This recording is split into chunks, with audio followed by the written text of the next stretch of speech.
welcome to another episode of Teaching with Inquiry Live. Tonight we are going to be talking specifically about inquiry and even more specifically about voice and choice in the classroom and how we can use different things in our room to add a bit more voice and choice and how to make that visible. So this seems to be coming up a lot lately, that adding voice and choice to your classroom and not just using it, but also having evidence somewhere in your room that it's actually happening is something that seems to be popping up for a lot of teachers recently. So tonight I wanted to touch base with 5 of my tips on how you can use more voice and choice in your classroom, and how this is often the precursor to using a bit more inquiry. Is letting go. The first step is letting go of that control and allowing a bit more voice and choice in your room. And what are the 5 things that you can do pretty simply in your room in order to add more voice and choice, and how are you going to make that voice and choice visible, say if a principal walked in your classroom. So that's what we are getting into tonight. So I'm going to share those 5 things with you.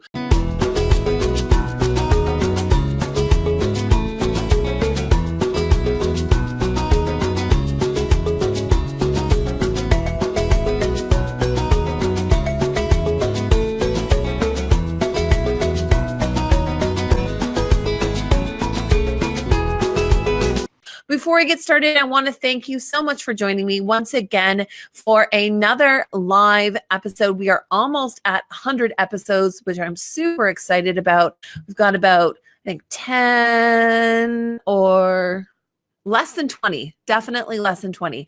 So if this is your first time here, I'd like to introduce myself. I am Patty. I am a 4-5 split grade teacher here in Ontario, Canada, and I am also the teacher blogger behind madlylearning.com and Madly Learning on all of your social networks. So I come live every single Monday night at 9 o'clock to talk about using inquiry-based learning in your classroom and how that has helped to transform my teaching and what teaching and learning looks like. So I share some of the things that I'm doing in my classroom in hopes that it helps you to get started and accomplish some of the things that you want to be able to do with your students in an awesome, fun, and engaging way.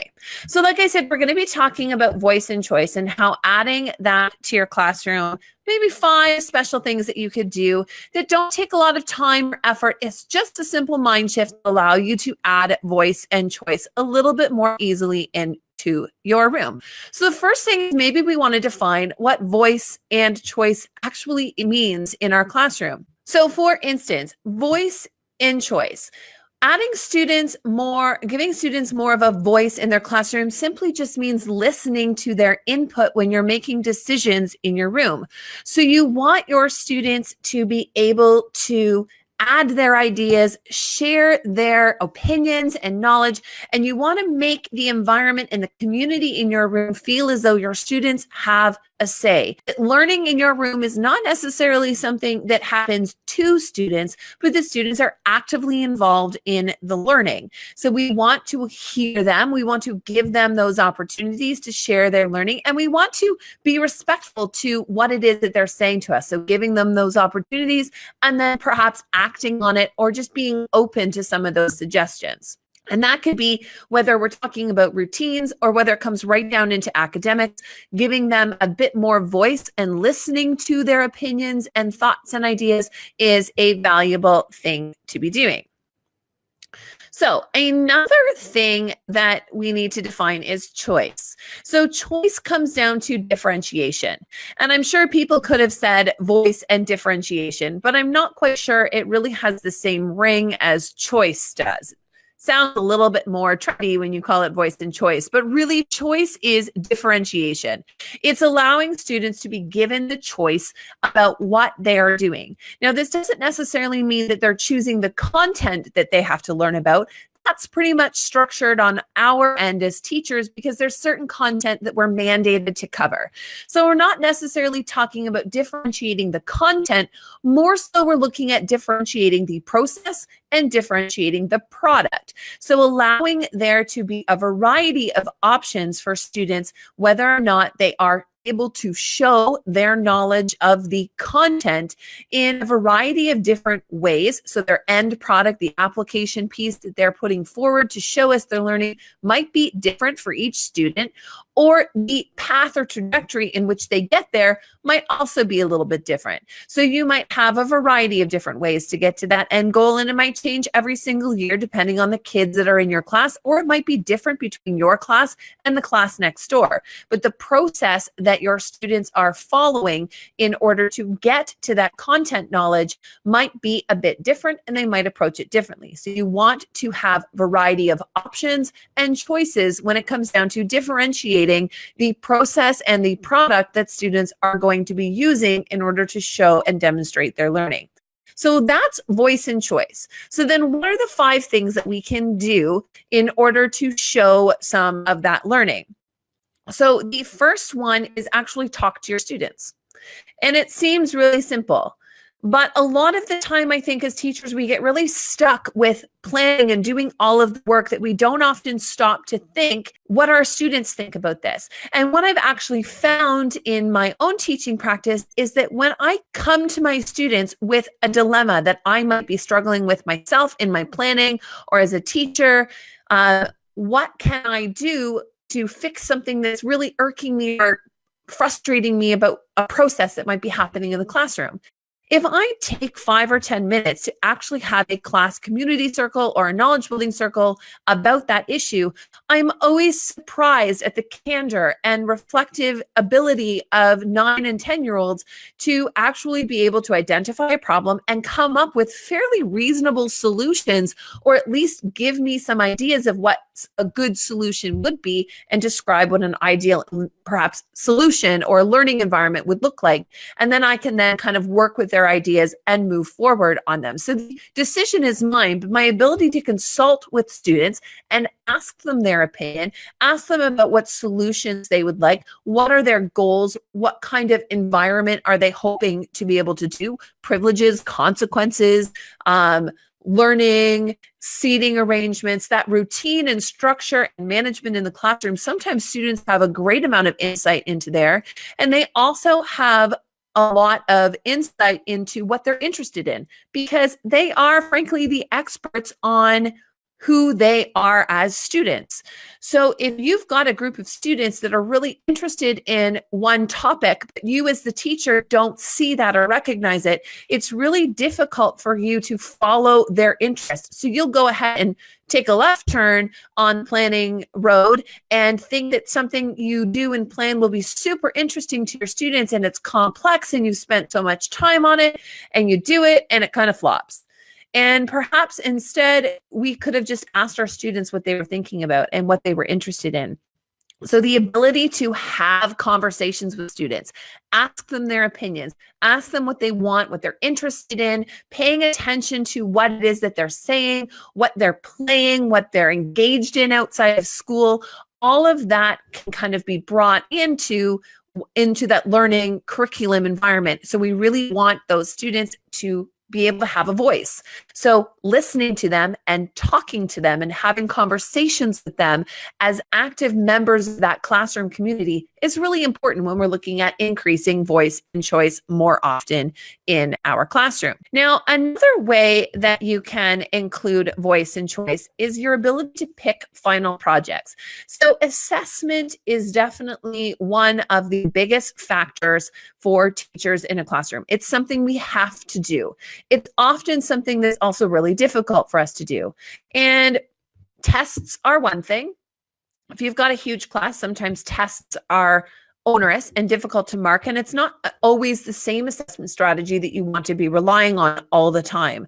I know for me, if I make a test, I'm at least 5 separate versions of the same test just to meet the variety of learning accommodations and IEPs that are in my room. So that's just 5 versions of a test that I have to plan, prep, and create, which is quite onerous, not even considering that it's marking. So sometimes I'd much rather prefer to use a project. So if I am using a project for my learning, the way that you add more student voice and choice, again, like I said in the beginning, it's not about the content. The content for that final project can stay the same.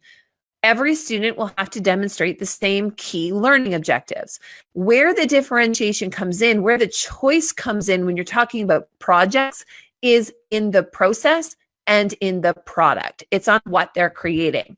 So if you think you've got a project on habitats, and you have a science project and you ask your students, you give them the learning criteria, you talk about all of the aspects that they need to be able to include in their project.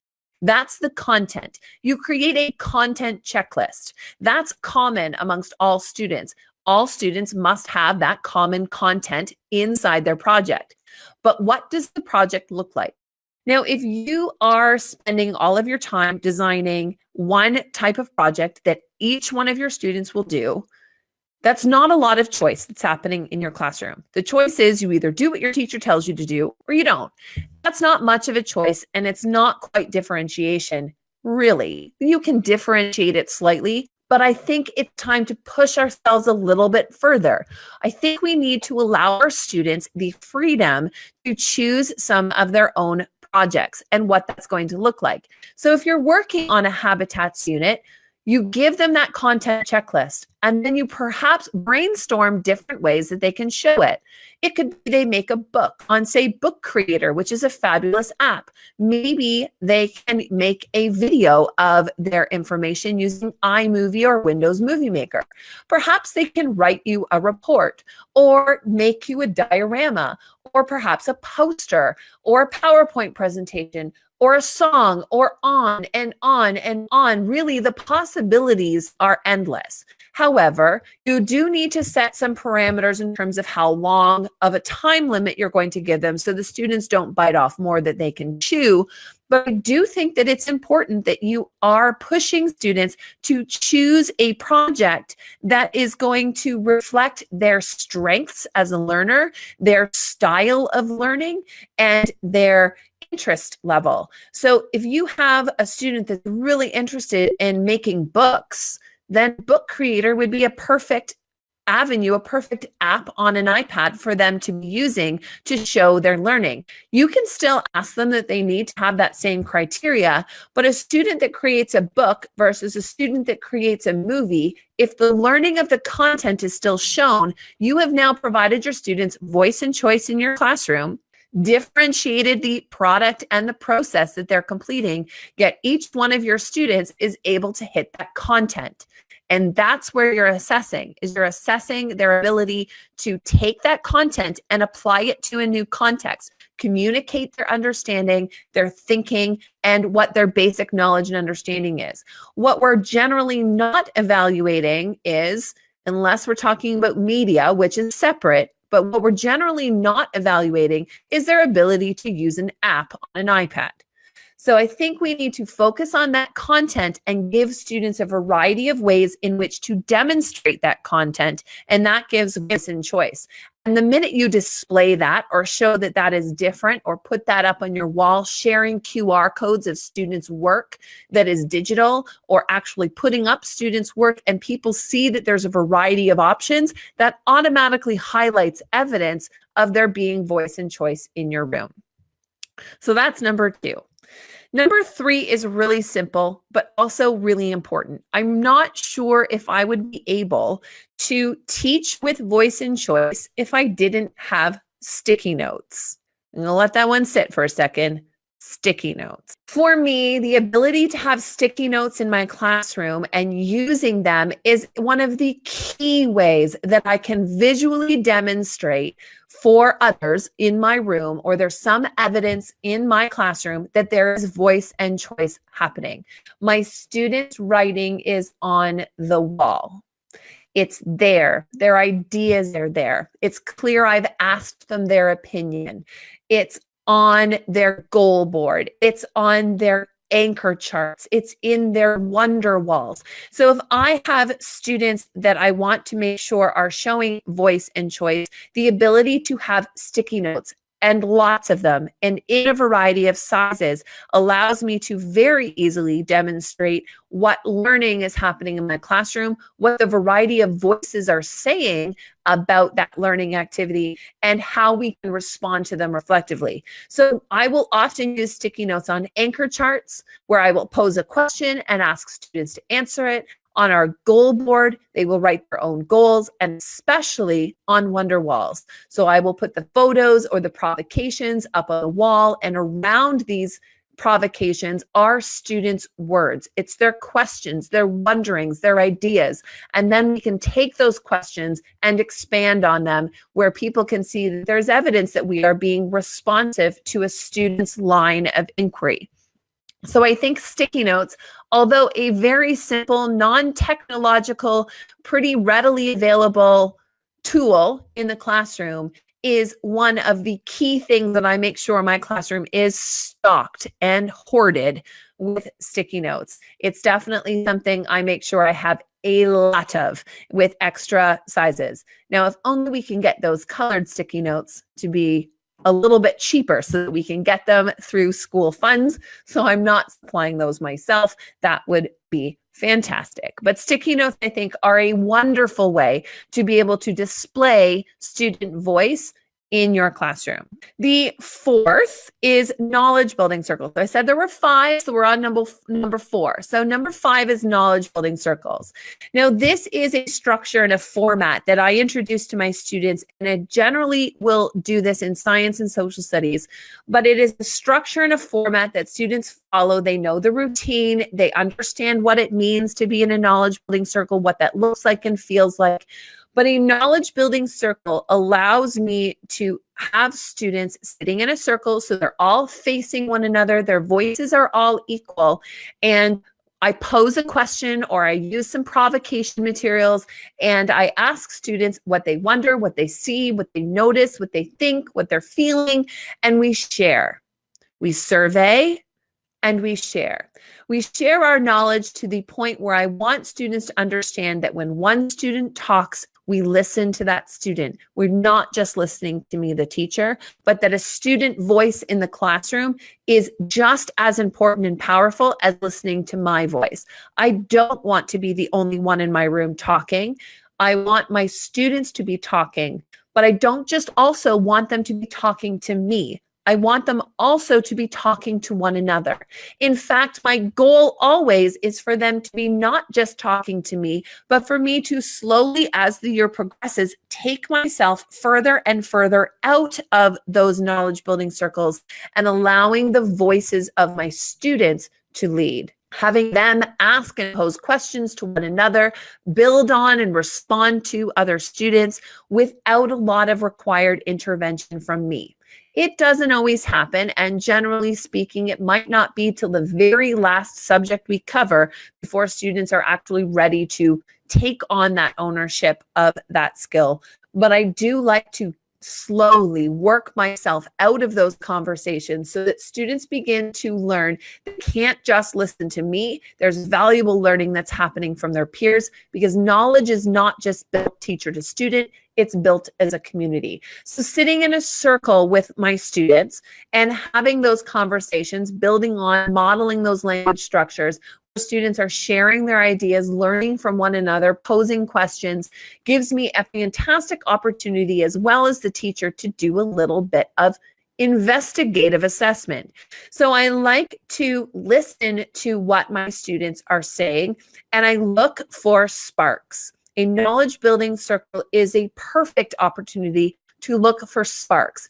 And what I mean by sparks is when you're having a student looking at a provocation and one student or two students asks a question and they get that look on their face of excitement. Someone has asked a question that's really meaningful to them. They get excited about what possibly could be the answer to that question. And it's that spark. It's the spark of inquiry that happens in our student that tells us this is something I need to push forward. This is something I need to pay attention to as a teacher. I need to build on that excitement. The spark and the look on their face when something comes up that triggers that in something excitement inside of them. It triggers the excitement inside of them, and it really gets them thinking and wondering and invested in the learning that's happening in your room. Knowledge building circles are one of the key ways that I can figure out what my students are interested in and which direction I need to go with my inquiry, because I look and spend time looking for those sparks of learning. My fifth thing that I think is important to show voice and choice in the classroom is flexible seating. So for a few years now, I've had flexible seating options in my room, and every year, as space permits, I add or change up some of the options for flexible seating. Now, flexible seating to me is an important option for myself to give my students. It's also really important to my students. It's something they value, it's something they appreciate, and it's something that they understand is helping them as learners. Now, there's a lot of failure when it comes to flexible seating because not every student is going to be good on every piece of flexible seating. My goal with flexible seating is to allow students to understand their strengths, needs as a learner, and crafting their own learning environment so that they can figure out what works and definitely what doesn't work, who they work with and who they don't work with. Not every student is the most productive when they're sitting at a desk surrounded by other students.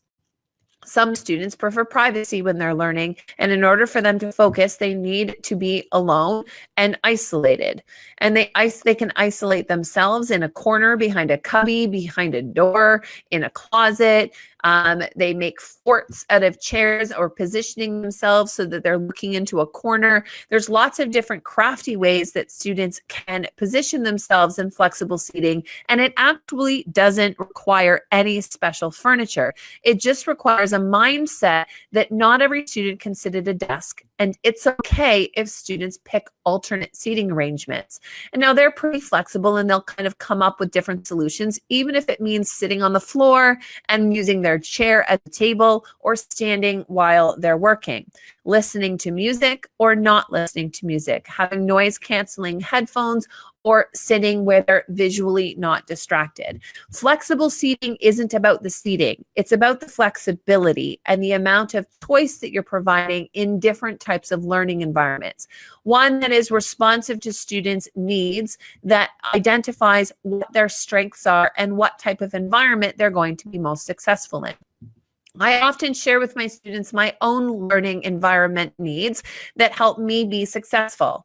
If I'm simply doing a task that doesn't require a lot of brain power, but it's something that has to be done and I'm just doing, then I often will require earphones with music, something that cancels out the background noise, because I need there to be some music so I don't fall asleep and I don't get easily distracted.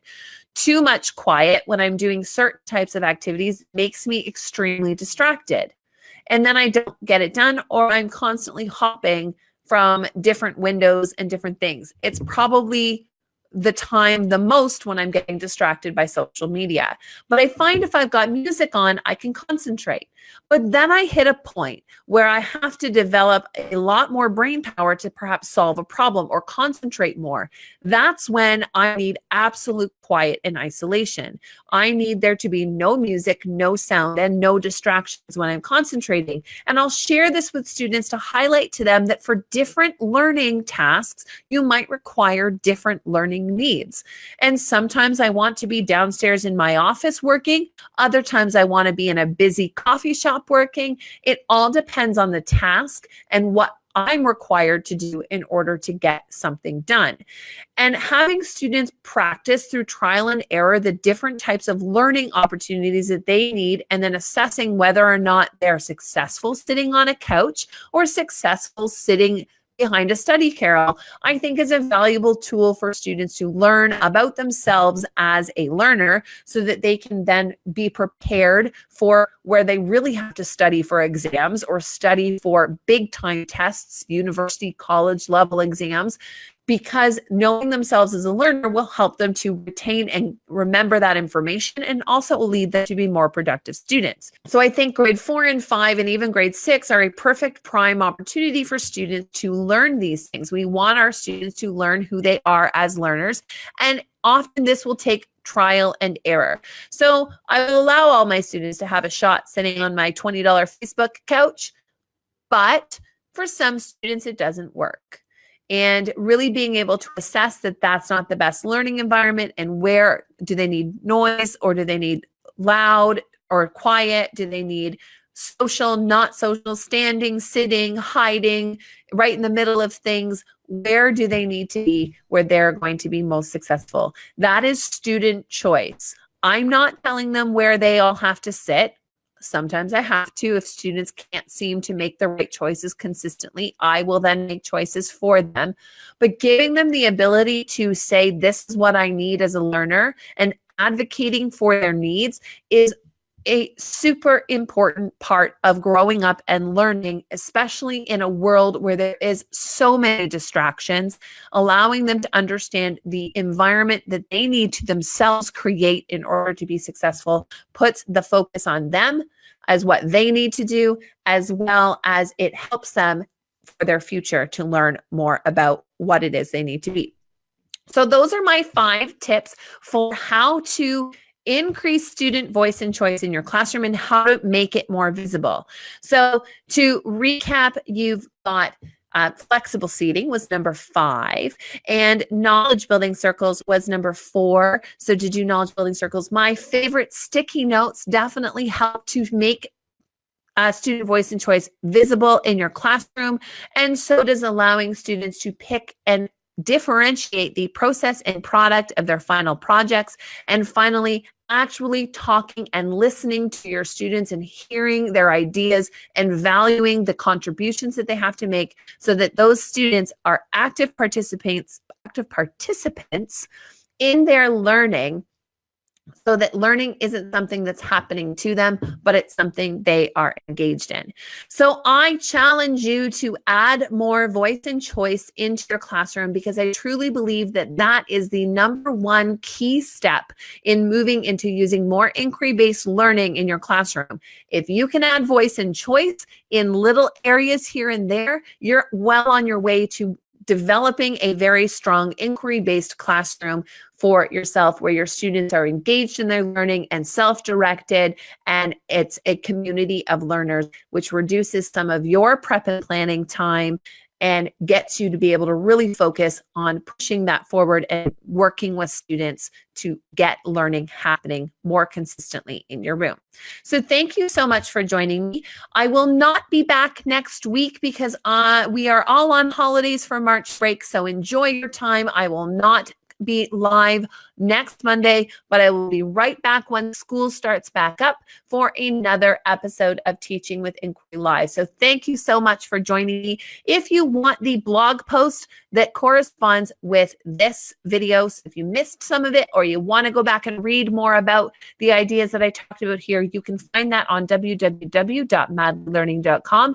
And if you want to watch this show or any other shows, you can find those on the YouTube channel, as well as podcast replays are posted by the end of every week. So you can download that on your favorite podcast player and take Teaching with Inquiry live with you on the go. And you can find all of the links to that on the show page at www.teachingwithinquiry.com. Thank you so much for joining me, and I will see you in 2 weeks. Have a great break and holiday, and I hope to hear all of the ways that you've added more voice and choice to your classroom. Bye for now.